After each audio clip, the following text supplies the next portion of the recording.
Entry level knowledge. Entry level knowledge. Expert level nonsense. Expert level nonsense. The board game snobs discussing anything and everything, and sometimes even a board game. Sometimes even a board game. Whoa, whoa, whoa, whoa, whoa, whoa, whoa, whoa, whoa, whoa. Sometimes Enrique Schulford.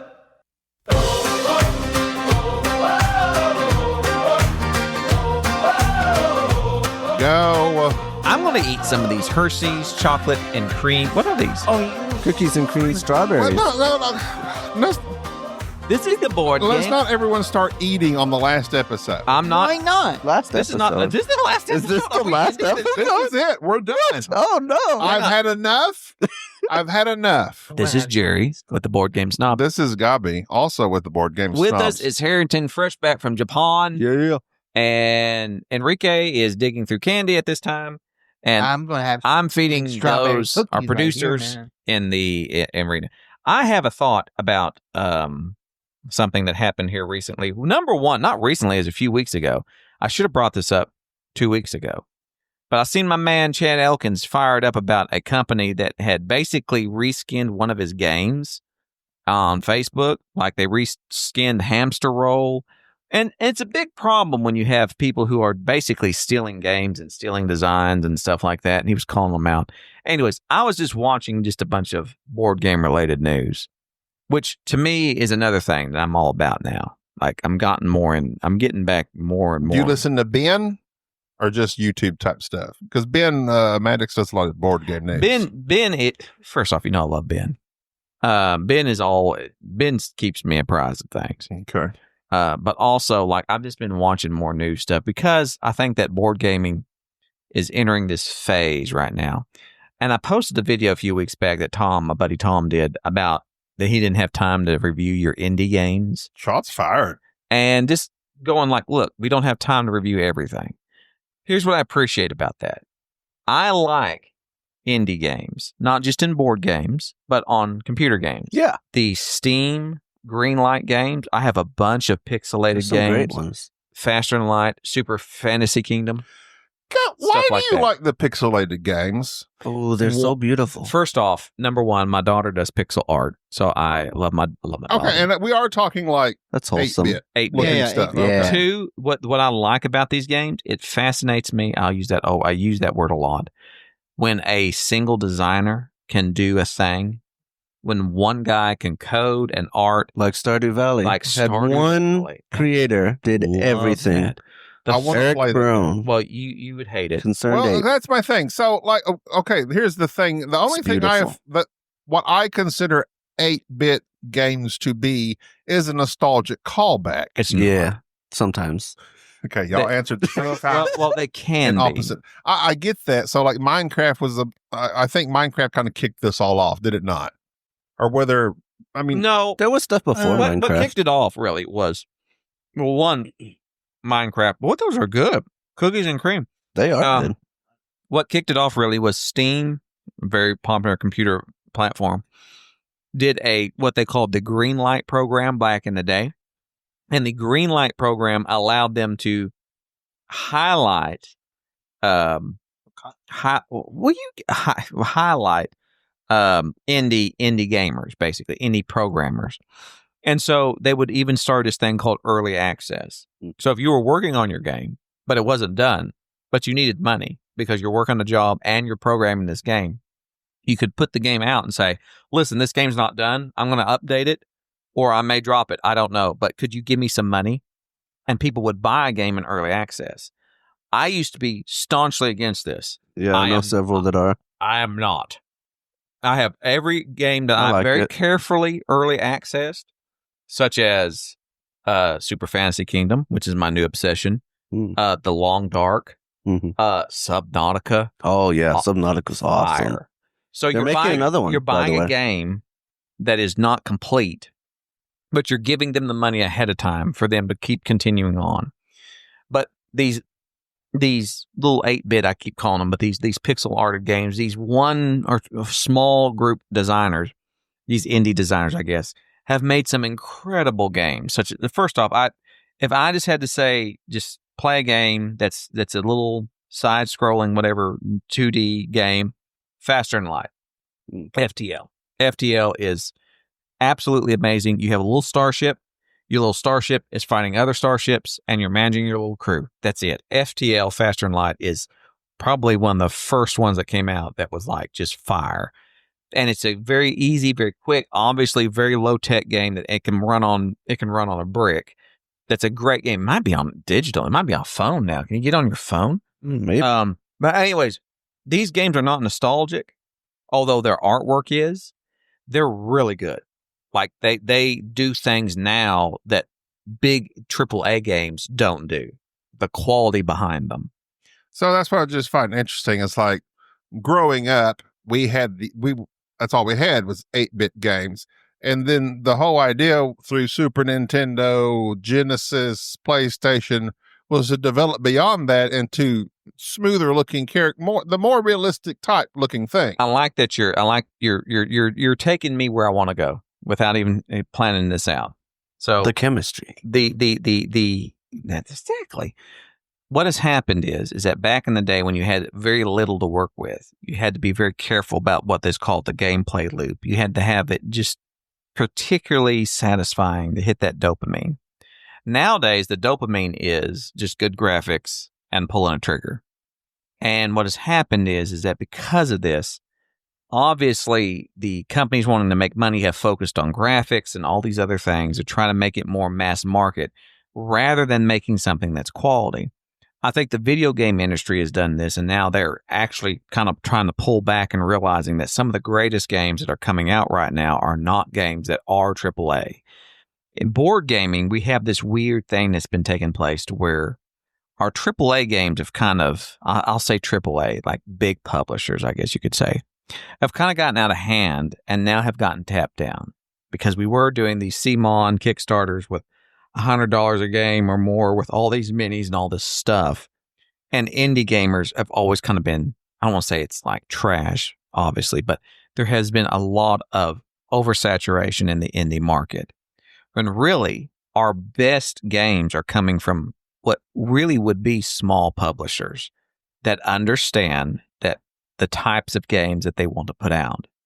And I think we're seeing the opposite ends of these spectrums in both video games and board gamings.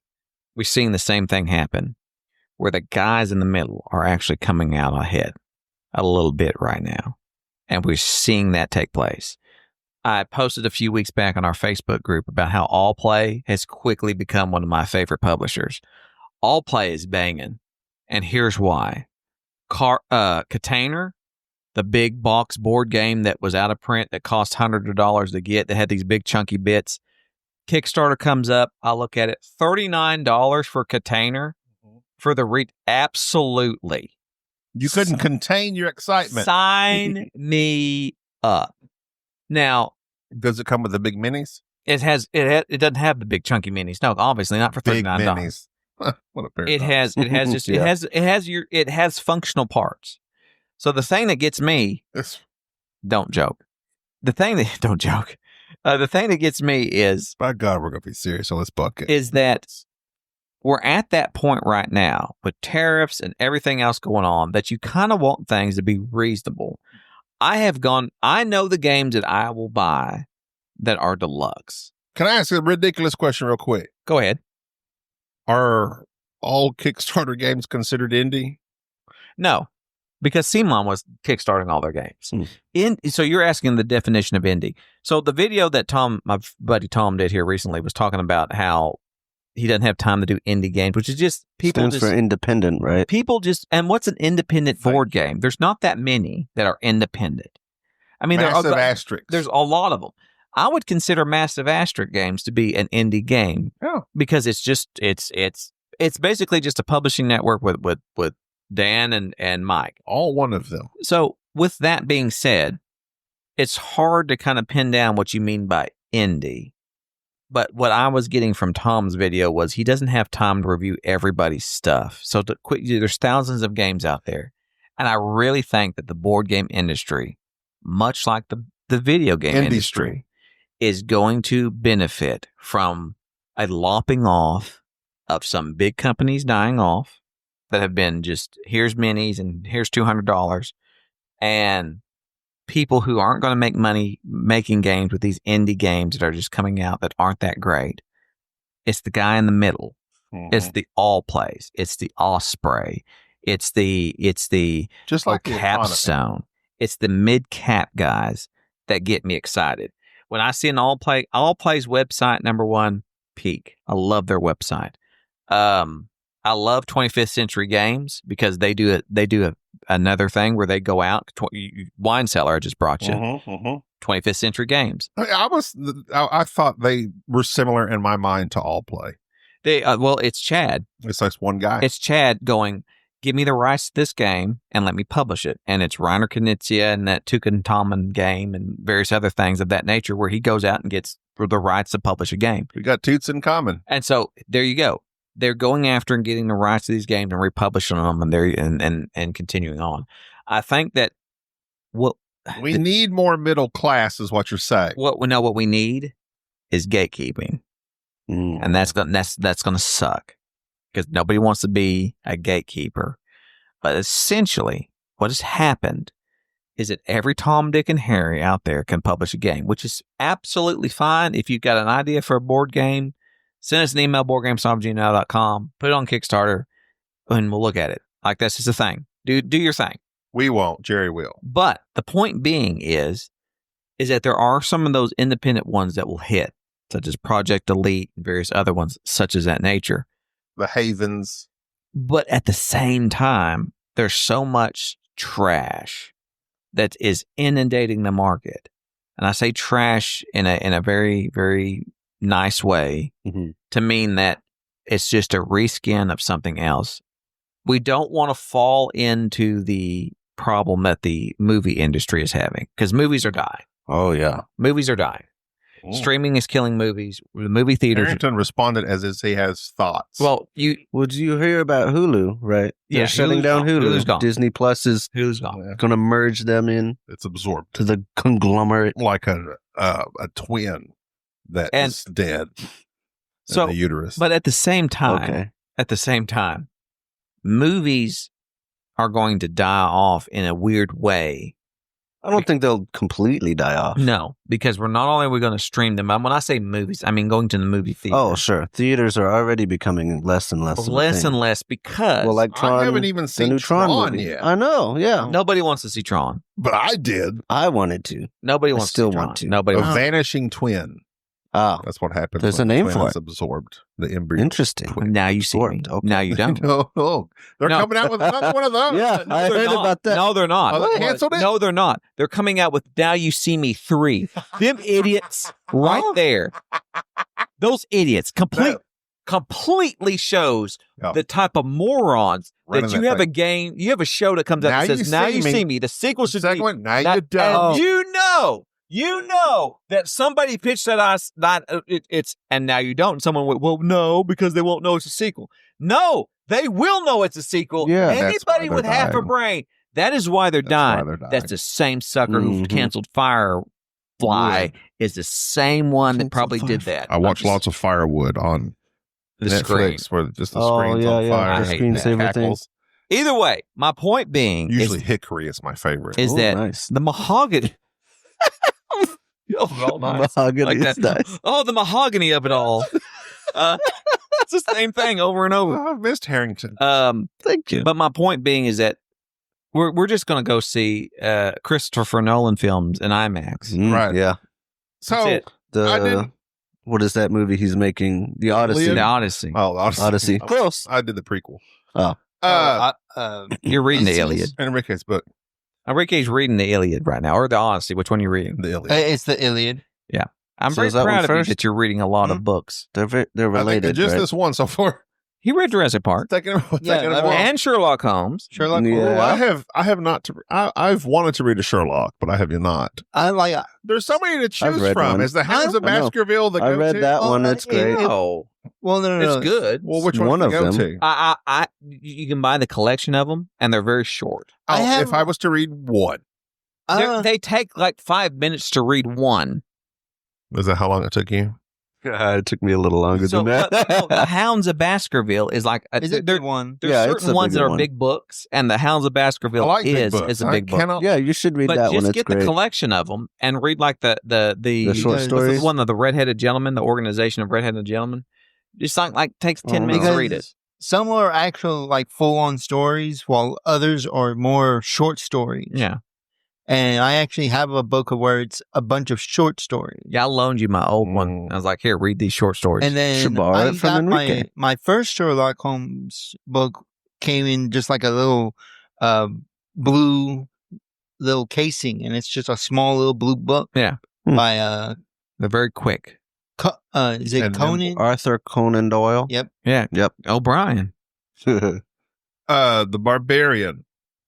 What's that? I thought we were doing Conan stuff. Oh, well, I'm Is Tom's video? I have not watched it because I don't. I just You don't haven't- like Tom. I You're just- jealous of no, Tom. I Me and love Tom Tom. are very close. Yeah.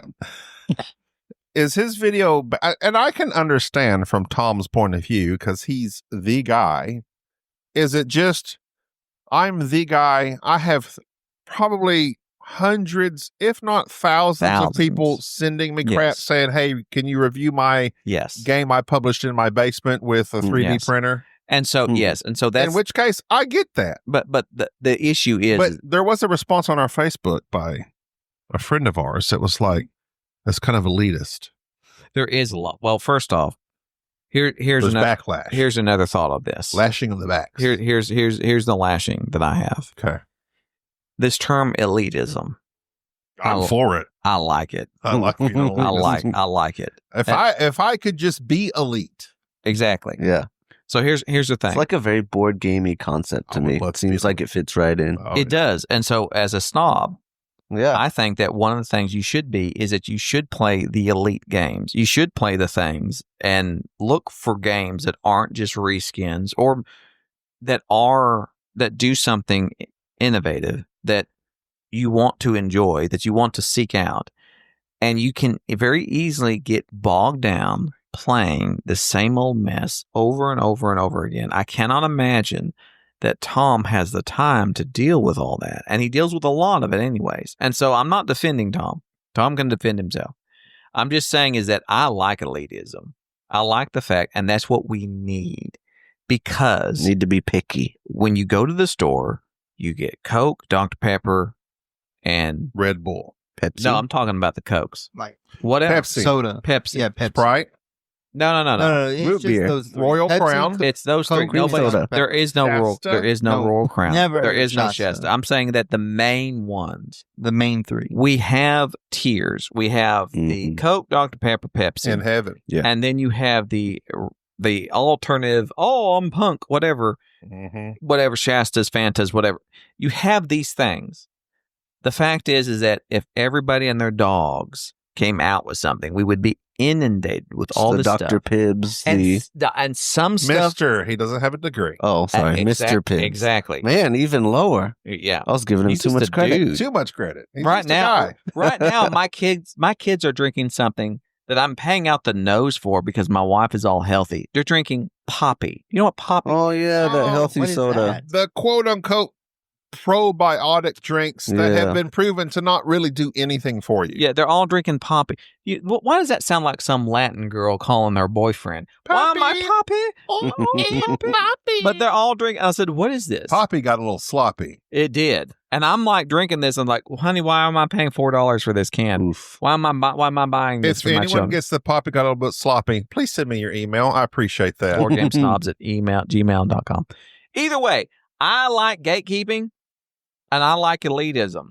I am a snob. Sounds I'm like just gonna- something I'm- Jay would say. the name of our podcast. Yeah, it And is. so when you send me hate mail and be like blah blah blah, blah I understand. I wish I was a Here's little the bit thing. taller. I wish this world was to the place that every Tom, Dick, and Harry could produce Tom something, Vassell, Dick, and Harry. and we could enjoy everything. And Luke we Laurie can. started following Luke Laurie.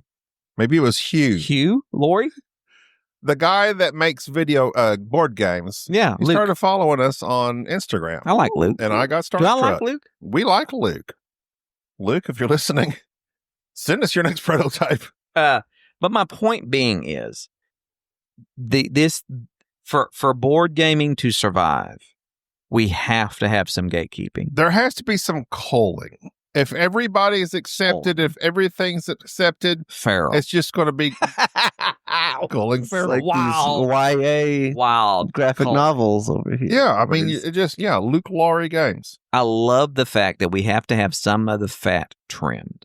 Yeah. Which is why we started Sure. this podcast to begin with, is to gripe about stuff that was getting attention and other stuff that wasn't. And so, yes, I'm not saying this to discourage anybody making a board game or trying to publish a board game. No, everybody should make a game about mixtapes. You do whatever you want to do. I like it. If it's a great game, I'll play it. But my point being is that there is a lot of vitriol, Tom vitriol, towards things that people going, oh, you're elitist, you're this, you're that. And no, we're trying to keep this to where the cream rises to the top. That's all I'm saying. Mm-hmm. I don't know exactly what my point was on this. That Hershey's cookies and cream thing that you brought, it's got strawberries in it from Japan. Yeah, it's good. I want to try that These Kit dried Kat. Kit strawberries. Kat Mount Try Fuji. this Oreo one. I That ain't doing Oreo Oreos. one, No, Try them no. all.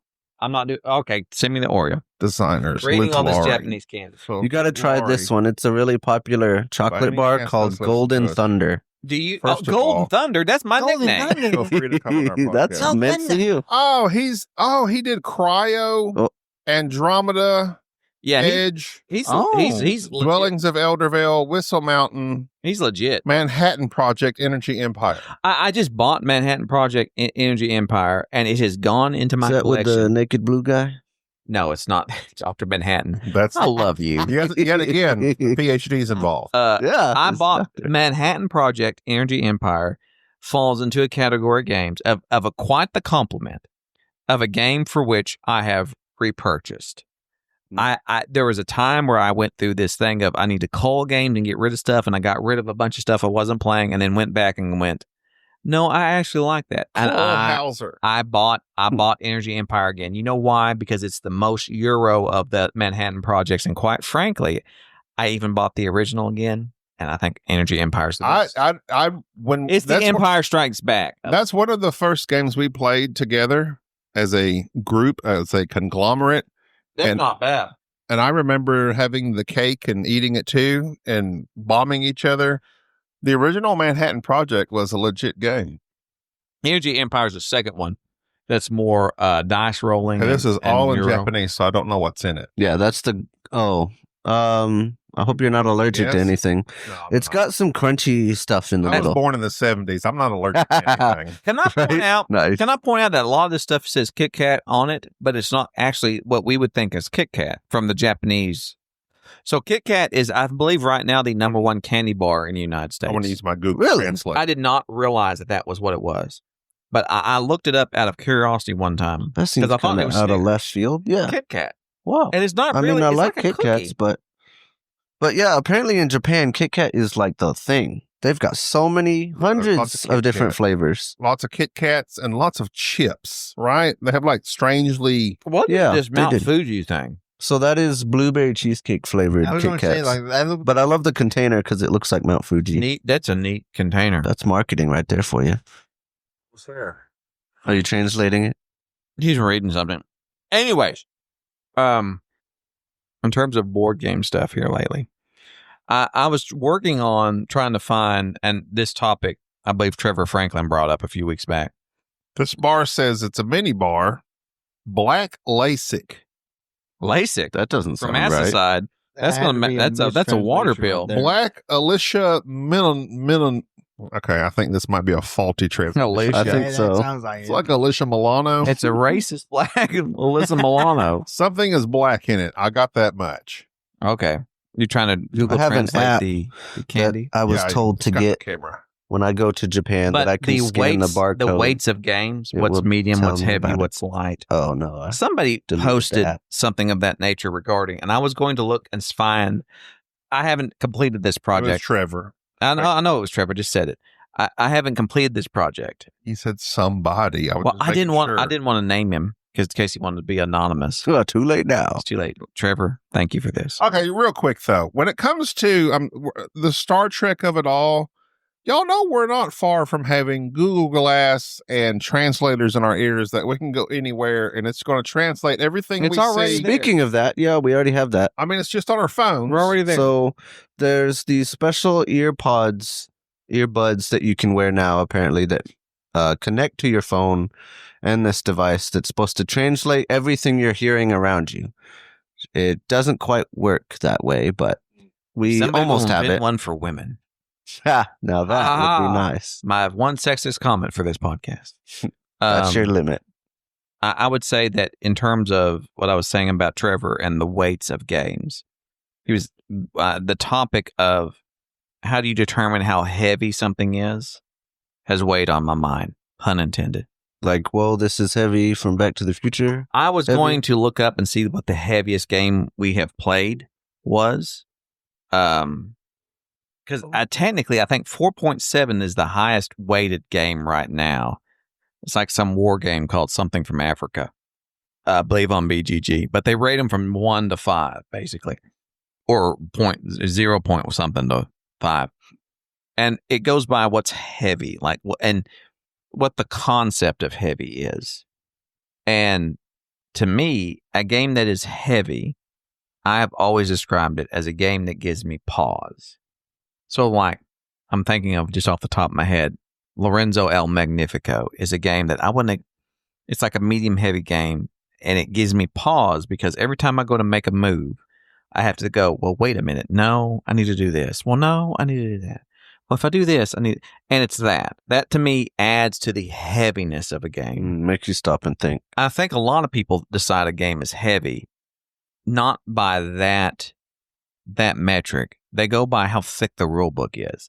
How much did I have to learn to play this game? The learning curve. And so, like, I'm thinking of like a game like Game of Thrones that has like a 40-page rule book. To me, that game is not that heavy. It's actually pretty simple and straightforward. It's just a very detailed rule book. And once you grasp it, it's a medium heavy game. But it's not something that's overly complicated. And I think that we each have our own bias towards a game, which makes it hard to weight a game. And I think that on BGG, everybody kind of votes and says, this is how much I think this game weighs and all that. And then you have these oddities like Enrique, who literally very famously sat down at a game of John's Company that we relate to. And I said, listen, this is just role-playing a British family back in the days when they're, the East Indian trading companies taking over India. So just role play it. Don't worry about it. That was it. That was all the rules explanation that Enrique had, and he came in second in this game. Wow. And it was that. So there was no rules that he had to learn, but that game is incredibly heavy. If I had to guess, I'd say like John Company probably is the heaviest game we've ever played. I think so. But with that, to Enrique, though, in his mind, that wasn't that heavy, even though the heaviest part of that game really is just the movement going on in India. If that was streamlined through an app, that game would be pretty straightforward. And so the idea of people going, this is heavy, this is light, this is medium, it is very subjective, but I wish that we had a more solid foundational idea of when I say this is heavy, I don't mean that the rule book is X many pages. What I mean is the game is so complicated, or that not the game is not so much complicated, but it makes you think so hard. How many calories are you going to burn? Is this going to be like a grandmaster chess game that you're losing 5,000 calories a day thinking? Like one single move could destroy your entire game. Right. plan. Like you're really having to engage. Everything's with on the this. line. Mhm. Every move. And that's such a hard thing to rate. And also, like, there's lots of games that have all these. You have your actual turn. This is the action you can take, here's all your free actions. And the games that have all those free actions, that's when those get heavy to me because I always forget what I can do. But that's Too many options. and But go ahead. I agree with that, but not in my case. That doesn't bother me because there'll be a player aid. Here's all these free actions, but your idea of weight is how many other things are. What do I floating. have to remember? Yes, Yeah, exactly. juggling What's in your floating out in the mind. ether? That doesn't add to the weight to me at all. If there's a player aid, I lay it there. This is what I can do. But it is all, as we've said it, everybody says it is subjective because for me, that train game we played, me, you, Chad, and Tommy, Yeah, 18xx. I am not built for those I know. because that is math. I don't math. Math equals heavy to me. But you math very well, though. Well, if we were going to do like heaviness, I think if anything was going to be heavy, I think a cooperative game could be really heavy. A co-op game can be very heavy. Well, the Robinson Crusoe is a heavy It's game. incredibly heavy. The Mars one but- was incredibly But heavy. that Robinson Crusoe is heavy because of the person having to, and that's person that carries the that- brunt that of has to carry the brunt of the game and the decisions So a made. game in it. could be heavy to one player, but the other player is less heavy. advantage in his example. Exactly. So yeah, that game was very heavy to poor Bruce. But to us, I was having a good time. Hey, Bruce, love you. But my point being I shout out my friends. is that your idea of it being subjective, we need to stop making this subjective. We need to have, and what ends up happening is that we all say a thing, and then we go, well, my bias is if I can remember stuff, it becomes heavier. Or if I have trouble making a decision, it becomes heavier. We need to have a well-defined idea what something is heavy. And that's why I often shy away from ever using the term medium weight, whatever, to people. Yeah. And I will play games that are very heavy, so to speak, with other people that I know that I'm like, no, don't worry about it. Like don't hinder yourself by worrying about how heavy this game is or about how complicated you think it is. Really, let me try to break it down. I can do the heavy lifting on some of the rules, but here's are the decisions you need to make. Literally played clips with people who were not quote unquote board gamers, never played the game before. I sat them down and I said, look, all this stuff out here that you see, all you're going to be doing is taking this disc and placing it on one of these spots here. That's all you're going to do. That's the entire game. Are you going to move? Are you going to explore? Are you going to research? That's all you got to decide to do. Just tell me what you want to do. That's it. That's all that game is. Take this disc, put it here. Don't worry about anything else. I'll walk you through it. But- 5 people, we played this game, and all of them thought, hey, but I'm the one doing the lifting for Right. So then it depends on whether or not the people that are teaching the game are like you. Well, No, I think what it depends is, are the people playing the game like you? And what I mean by that is I know what you mean. you won't play a game unless you think you understand every little Well, I've detail tried of to it. been working on that. And I think that's where we're hindering a lot of people in the board game community, because I can take a game, and I can call myself out on this as well, because I can't. It took a lot for me to play John's Company with Chad, knowing that I have no idea how this whole India thing's going to work. And here's this 3-page handout, and here's this algorithm, and I go, Chad says, I'm going to take care of that. And I just trusted in Chad. And it made the game so much better for me because I didn't have to worry about all the little details of it. Same thing with 18xx stuff. And Chad, we trust. I trusted in Chad. 18xx, I know enough about it, but here's Jason and them. And I'm like, okay, y'all do that part. I'm just going to do this thing. I think that really what it boils down to is if you have somebody who's committed to the game, like I'll play Robinson Crusoe. Robinson Crusoe is an awful game to try to learn.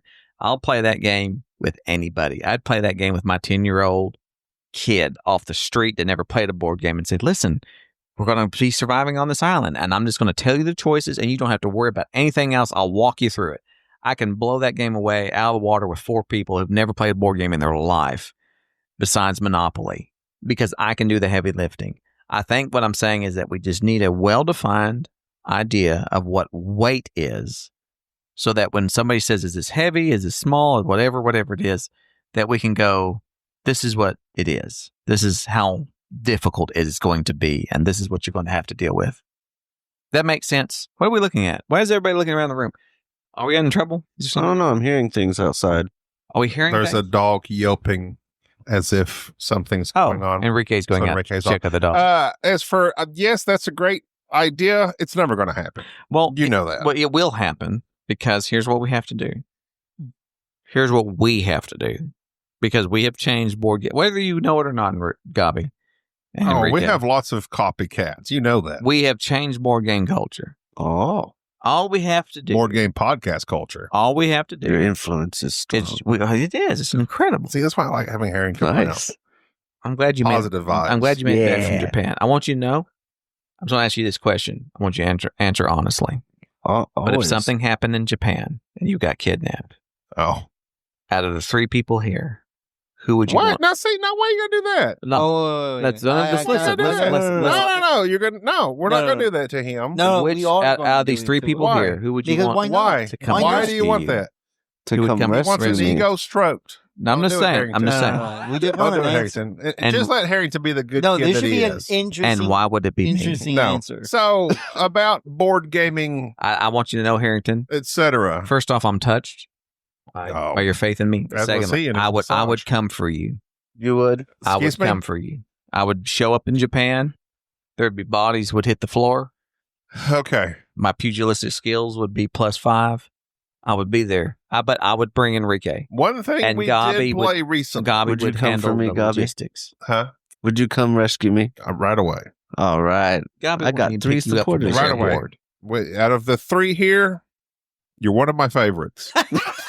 Awesome. That's reasonable. That's reasonable. So to go into what you were talking about, kind of, sort of, but not really, we replayed for the first time in 6 years Paris New Eden, Oh, a yeah. game everyone has forgotten about, even though it's got a beautiful board, I haven't forgotten. the cool dice, I like the dice. Chunky. simple game. It is of simple. It's rated 10+. Rolling die, So a French choosing 10-year-old. die. Yeah, Kaya played it with us yet again. How old's your daughter? I always forget. 12, 13? 13. She's almost 14 in a few months. My daughter. Wow. I do it for my daughter. And they have all these locations assigned to them, and with those locations you can draw a die. If you get there early enough, you can usually do something else at that location. Then you build these buildings based upon the die that you draw, and then you can also have these mission cards.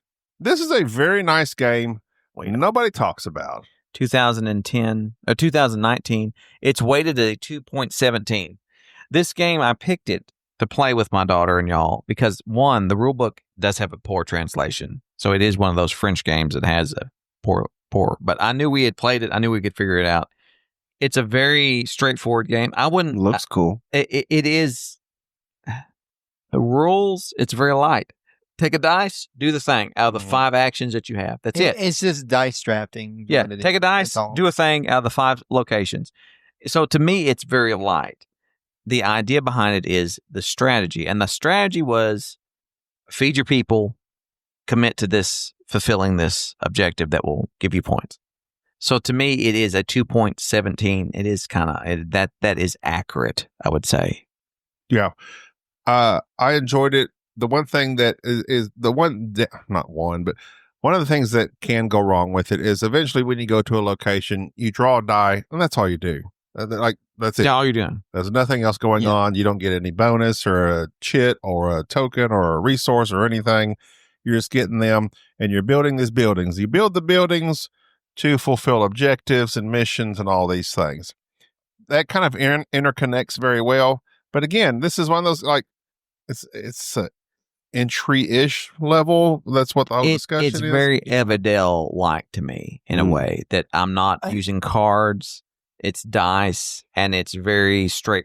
To me, this is It's an very entry-level game. friendly. It's very beginner-friendly. But this is the kind of going back to the whole influx of all these games. We got to sort through them all. This game was fine, but it's better than a lot of stuff that has made it. I would play this over Wingspan. Oh, certainly. Yeah. But that doesn't matter because the masses have chosen Wingspan as It does this matter. well, I'm just saying it's been forgotten. Nobody's playing Paris New Eden. We Like they already made But the reskins world of Wingspan. Has chosen Wingspan over and over again Yeah. with Wormspan and Finspan and any span you want Have to. I played Wormspan with you? I have not played anything. I have the Wormspan with the dragons because my kids are obsessed with dragons because there's a book about dragons apparently. Mhm. How to Train And Your how to Dragon. train them. No, Not that one. no. All normie people who You have don't untrained dragons? all normie dare no, you know these dragons aren't trained. These Oh. dragons talk and do Jedi stuff. Oh, like that old movie with Sean Connery. I am the lost one. I am the Yeah. lost. Apparently he wasn't the last one. To But the- anybody who doesn't have kids thinks How to Train Your Dragon. Anybody Right. who has kids or is it? and reads these books about dragons that talk, and these dragons are they're very racist against other type of dragons. Oh. They're like, these are mud wings, and these are flame dragons, and these are ice dragons, and these are dragons from the south, and they have a drawl. They're very racist. I listen to Audible all the time. Jack's sitting in there listening to these dragons fight. Anyways, so I got Wormspan. Wormspan is let's take Wingspan and fix it. And it's a game. And it's enjoyable. It's not amazing, but it is we need to play it as next time we'll play it as a whole.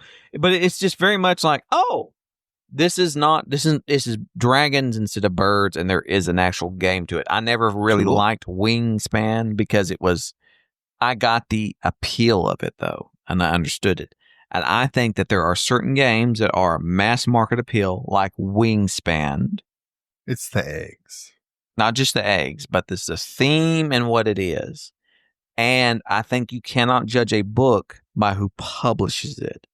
And what has happened is Stonemaier is great at advertising. Stonemaier is great at production. Stonemaier is just a jewel of a company when it comes to taking a game that may be mediocre or middle of the road and going, here's this thing.